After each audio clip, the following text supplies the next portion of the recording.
Welcome to the Self-Storage University podcast, where you will learn the correct way to identify, evaluate, negotiate, perform due diligence on, renegotiate, finance, turn around, and operate self-storage facilities. And now, here is your host, a partner in one of the largest real estate portfolios in the U.S. with nearly $1 billion of holdings, Frank Rolfe. Conrad Hilton grew up in a motel called the Mobley. It's in West Texas. Very, very small town. He knew one day he would take over that hotel. So as a young man, he was already working the desk, learning how to run it.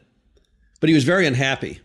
He didn't like having this small hotel in West Texas. He dreamed of having a big, fancy hotel in a big city.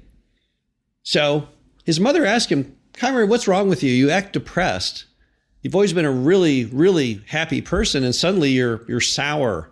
You're not happy anymore." And Hilton said, I don't want to do this little 2-story hotel thing in small town Texas. I want to do bigger things. To which his mother said, "Well, Conrad, here's the deal. If you want to build big ships, you have to go where the water's deep." This is Frank Rolfe, the Self-Storage University podcast. We're going to talk all about going where the water's deep, what it means, and how to try and do that without drowning.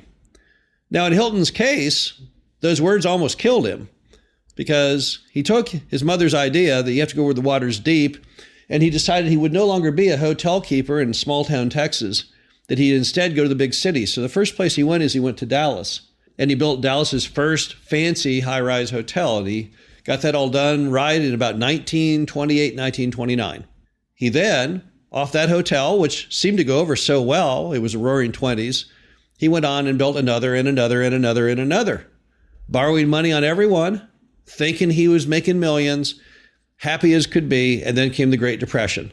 And suddenly he lost every single hotel he built. His life was absolutely ruined. Because that's the problem when you go, the water is deep, is you can't stand up in it. When you're in shallow water, well, what's your worst case scenario? You can swim around, you can put your head under the water, but you can stand up. Can't really drown. Can't breathe. You just stand right up and you're safe and you're fine.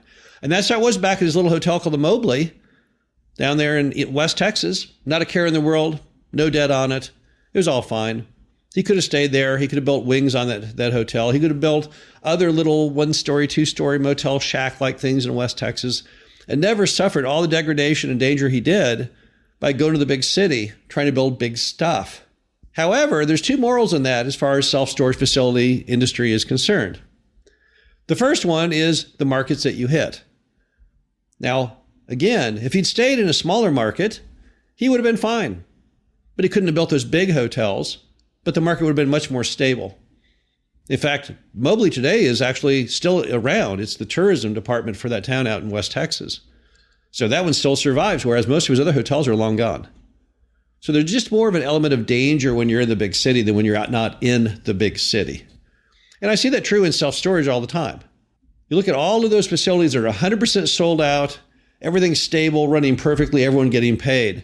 Where do you find those mostly today? Well, you find them in suburbs and exurbs, outlying areas outside of all the risk of the big city. You look at those urban facilities, a lot scarier. Talking to another storage owner recently, he told me that he had lost 90 units in a single month. Can you imagine that? Can you imagine losing 90 customers, having 90 times about $150 was his rent missing in a single month? How absolutely terrifying that would be. But how is that possible? Well, when you have a self-storage facility in a big city with all of the tumult that's come on America today in urban markets, it's not uncommon. People packing up, leaving, don't want to be there anymore, worried about crime, worried about everything. That's a very humiliating experience and very dangerous and risky. However, when you're in those smaller markets, when you're in the outlying areas like suburbs and exurbs, that's where everyone's moving. Every single person who leaves out of the big city, where do they go? They go to that suburb or exurb. Recently, Best Places brought out its list of the best places to live. What did you notice from that article, what they all were? None of them were cities. They were all suburbs and exurbs. Every single one of them. No one wants to live in the city anymore. So the first issue about big water is maybe the big city isn't where you want to be. Maybe it's better off being safer and more profitable in those outlying areas, in the suburbs and the exurbs. The other item when we talk about water deep is just the size you grow yourself into. Now, one of Hilton's problems probably was not only did he have just that one fancy tower, he had many. If he'd had just the one, maybe he could have saved it. Maybe he could have borrowed from friends and family. Maybe he could have mortgaged that little hotel out in Mobley. But when you get giant, it creates risk. It creates danger because you have lots and lots of debt. Remember that most self-storage facilities are built upon the premise of leverage. And just as leverage can make you money, it can also hurt you. It's like a knife. It can cut either direction. So when you're thinking of how big should I grow? Well, you got to think about how much risk do you want to take? Because once again, size creates risk. The bigger you are, the more debt you're probably going to have, the more reliance you're going to have on other people like managers in different markets. So then how do we mitigate that? If we say that size creates risk, and risk obviously creates danger, then how do we go over the waters deep without getting in a risky, dangerous spot? Well, I'd say it's very clear locationally, you want to try and go with markets that are growing. And that's going to take you out of the big city. I don't know any big city location that I myself would find alluring at this moment in American history. So you can mitigate a lot of the size or a lot of the risk from size by not going into those big urban markets. Hanging on the outside, stay on the perimeter, stay in the suburban and ex-urban markets that seem to work so well. On the growth side, as far as growing, number one, use lower loan-to-value ratios on your debt. That's what Public Storage has always done. It's always tried to do its debt at a very, very low level. In fact, most of your REITs, real estate investment trusts, the darlings of Wall Street sometimes, they typically only have loan-to-values of 50%. They've learned that over time, that's the safe spot to be. They don't lever up. They don't try and have the debt as absolutely as high as they humanly can. Number two, try and make sure your debt is non-recourse if possible. Non-recourse debt means if there's a problem, you walk clean of the loan. Now, that isn't going to help you in the event of a trouble because you'd lose the property, but it gives you a much better renegotiation position. So if you're non-recourse, the bank will work with you because they have nothing to gain from not working with you. So they're more likely to say, okay, keep doing your magic. You run that property and hopefully it'll all work out in the end, but we don't want it back. Just another good way to mitigate your banking risk. A third way is just to make sure you've got plenty of liquidity. When you're buying a self-storage facility, have some money for a rainy day.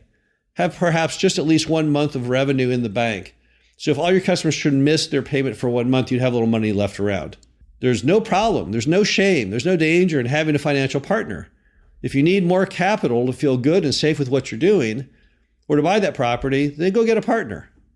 Assuming that you had a partner who took 50% of the equity, if you bought 2 properties, it's the same as owning one by yourself. But it might be a whole lot easier and a lot easier to sleep at night. The bottom line to it is, think at all times about the danger of going where the water's deep. Don't just blindly follow Hilton's example, thinking, well, I want to be big, I want to be huge, I want to be in the big cities.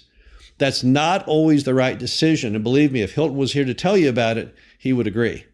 This is Frank Rolfe, the Self-Storage University podcast. Hope you enjoyed this. Talk to you again soon. Thank you for listening to the Self-Storage University podcast. Be sure to visit us at ssupodcast.com, where you can learn the correct way to identify, evaluate, negotiate, perform due diligence on, renegotiate, finance, turnaround, and operate self-storage facilities.